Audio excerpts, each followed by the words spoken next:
This just might be the best mid-size SUV bargain for 2024. Meet the 2024 GMC Acadia elevation trim. I borrowed this from Jerry Seiner, Buick GMC here in South Jordan, Utah. It is available. Be sure to ask for Frank. Let's go ahead and check out the window sticker so you guys can see the pricing. At the very top is a description. You guys can see this is front wheel drive. And then here is the standard equipment. Surprisingly, it comes with 20 by 8 inch wide wheels. And base price is $42,600. Now the only thing that was added was this luxury package for $900. Heads up display. It has the heated rear outboard seats. Has the acoustic glass. Destination is $1,395 with a total price of $44,895. And you do get an increase for fuel economy at $27 and $20. If you're not familiar with the Acadia, it did get redesigned for 2024 and it grew 10.6 inches. I think it looks so much better and the lines are almost perfect, almost. Love the front headlight design. LED headlights do come standard and you also have LED fog lights. And then check out the grille design, a little bit of chrome, forward cameras right there. And it does have that sensor on the front end for that adaptive cruise control. I do like the overall styling, independent front suspension, and as you guys saw, those 20-inch wheels came standard. They are wrapped in a Continental tire, and these are pretty good. They are an eco tire too, so they're going to help with fuel economy. Fabric material for the wheel well, which makes it easy to wash out. Plastic fender flare, and you have some painted mirror caps with a signal, more cameras to make up that 360 camera view, and blind spot monitoring with heated mirrors. Painted door handles, and they give you the smart key system on the front and rear door. So if you have a older parent or if you have younger kids, you can go to this door first and open it up and lock it from there too. Here's a side view. You can see how much bigger it is too. And this one does have the crossbars up top.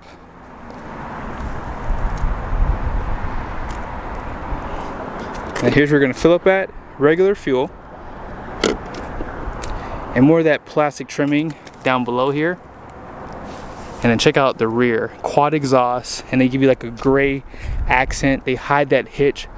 Rear parking sensors, black trimming right there. And great design for the taillights, which are full LED. Now, they do give a camera out back with a sprayer. And let's go ahead and pop this open. They do black out this badge, but not the Acadia one. Check out how much space you have behind the third row seat. Those are going to be manual seats there. They do provide a light on the top of the tailgate, 12-volt power, and you have tie downs throughout. And check this out. Deep storage under here. Now, what I did, I went ahead and undid all this for you guys. So you have to undo these plastic, sorry about that, my camera got hot, but you have to undo these 4 plastic pieces here, and they just untwist off, and then this whole thing will raise up. So the reason why you would have to do that is because if you get a flat tire, your spare tire is under there. It's like a donut style, so it's not a heavy tire and wheel, but it is kind of cumbersome. I did have one of the sales people help me take it out, but I wanted to show you guys really quickly what it looks under there because I haven't had a chance to really show it. But all in all, this is big storage. It pretty much rivals the Yukon behind that third row seat. Power to put this down.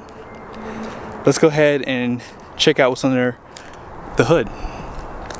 Whether you get the Denali or this elevation, this is the only engine option for 2024. This is a 2.5 liter 4-cylinder turbo engine, aluminum construction, 328 horsepower, 326 pound-feet of torque.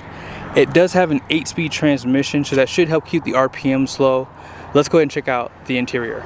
There's a lot to see here, but one thing I want to point out is how heavy these doors are. These doors are pretty heavy on the Acadia. Great attention to detail. This is not a high trim level, and I think I saw this in the AT4. We have soft touch here and down below. Here's all your controls. No seat memories, but you have the Bose sound system. You can pop that rear lift gate. A little bit of storage. And this is going to be a 12-way seat, including the lumbar, because it goes up and down for adjustments. Tilt and telescoping steering wheel, manually operated. And then here's some buttons: electronic parking brake, drive modes, auto stop start, and you can dim or brighten that 11-inch screen for your gauge cluster. Getting in and out is pretty easy. The SUV doesn't sit that high. And on the dash, soft touch with some stitching. I'm really impressed by GM's interior designs, you know, as of lately. But 15-inch screen right there. You have a heated steering wheel. You have heated seats. They're not perforated leather, but nevertheless, up top here you can see place for your sunglasses. Lighting is LED, and you have lighting for your vanity on both sides. Yep. And I like the black headliner too. It just goes well with this black interior. And on the center console, leather wrap here. A little bit of storage, removable tray. This area is illuminated. More of that design that you guys saw on the door for your cup holders right there. Wireless charger, and then you have 2 USBs. Now you have these buttons here, right? When you turn on the screen, I'll show it to you in a second. Push button start. Those buttons are for your climate control. GM is the best when it comes down to laying this out, because most people give it to you in the screen, so it's more cumbersome, but I like that they still give it to you outside the screen for the buttons. Now, if you want to control your light, it is now within the screen. Not a big deal, but here is your menu. This is like your home screen, but you guys can see you can move things around. Inside of here, this does have the 360 camera view. And for people who like to see temperatures, here are your temperatures for like the engine, transmission, oil. Also, inside of that menu, you have your trip information. So if you want to reset your trip on a drive, you can do that within this button right here, the vehicle status, okay? Apple CarPlay and Android Auto wirelessly. You can still see your climate control on the screen here and control it. Also, your rear is there, but you don't have to go through there. You can see down below, you have a button that shows you where the rear is. So it'll take you to this screen here. Now here's some more of your controls. Like I said, most of the buttons you just saw there, I hit this button. I want to show you where I was at. Most of these buttons are normally on the outside of the screen, like around the interior, but GM's trying to clean up what you're seeing here, and it does look clean overall. Storage down below with a 12-volt plug. And this screen here has this button, so it's pretty easy. You just push that one, you can change what you see. You saw the navigation. This is for like the adaptive cruise control, shows the RPMs and the speed. Also, I like that they show you the time, the temperature, the day, and the date. So great information, really easy to use. And let's go ahead and check out this side. They still give you seat controls on the side, 10-way from what I can see. And then here is that door. Soft touch, as I mentioned, up top here. And then here is that glove box. You can see what's down below here a little bit better too. All this is wrapped in leather. In the second row, these seats do recline and move forward and back. And shockingly, they do still give you outboard heated seats. 2 Type-C USBs down below. You have a 120-volt power plug, pass through, and you can sit 3 out back here. They give you some USBs on both sides. It is kind of tight, but the good news is you can move the seat up if you have taller people sitting out back, and that is a 60/40 bench. You have your air vents on the roof. Let's take this for a quick drive. All right, let's go. I didn't show you guys how to do the gear selector, but it's a little different. It's easy to learn though. Now this is my first time actually driving this 2.5 liter.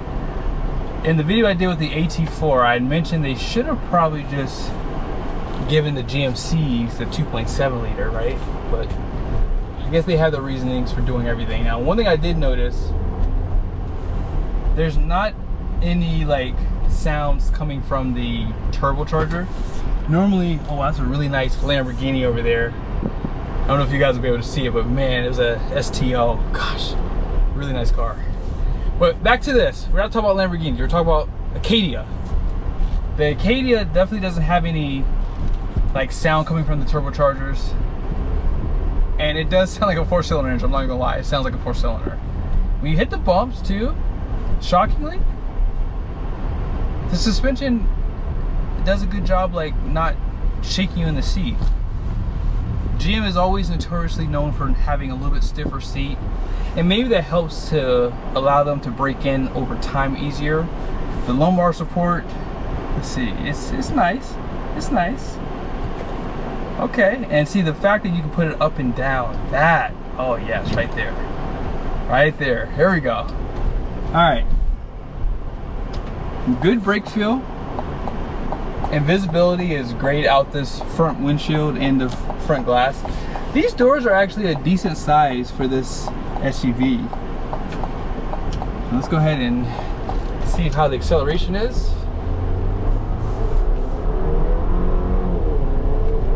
Okay. Okay. Not bad. Not bad at all. You have to understand, the world we're living in today, they want more efficiency, less emissions, and that's why we have 4-cylinder engines right now. I don't think that this is a bad performer. If you have to pass, you know what? The transmission downshifts really quickly, and I feel like the boost was building, and I feel like I had a lot of performance to get around this car. Like, here, one more time. Oh yeah, it has good pick up and go. It might even remind some people of the V6 that this replaced. That had a 9-speed transmission. I think that this 8-speed transmission shifts really confidently. You don't really feel the shifts, like when it downshifts. Nope. And it handles pretty good. There's a little bit of body roll. And it could just be because the tires, they're not set up for performance. They're more for economy. So you're gonna have less performance there. But let's check out the braking. I'm gonna hit the brakes now. Oh yeah, very confident brakes. And that engine will get annoying for some people. It definitely will get annoying. But I would say overall, most people will enjoy this engine, especially on the highway. As you guys saw 27 on the highway. When I have a chance, I will do a fuel economy run with this, comparing it to something in the future. So be sure to subscribe to the channel. Let's go ahead and check out the numbers on the door. Before I show you the numbers on the door, here's your gear selector. So if you pull it towards you, that'll put it in neutral or reverse or drive. But in order to do that, you have to pull it towards you, push it up or push it down for reverse or drive. And then that's park right there. Lastly, I didn't show you the drive mode, so let me just show it to you really quickly. Because actually I don't know which ones they have for the elevation, but they have normal, sport, snow and ice, and that's it. If you plan on putting this in your business or towing, these numbers are going to be important to you. The gross axle ratings are right there. The gross vehicle weight rating is 6,173 pounds, 20 by 8 wide wheels, and then here is the payload. It's showing an even 1,600 pounds, and then here's the tire pressure. But I hope you guys liked the video. This is available here at Seiner. Let them know you saw the video if you do decide to purchase. See you guys soon.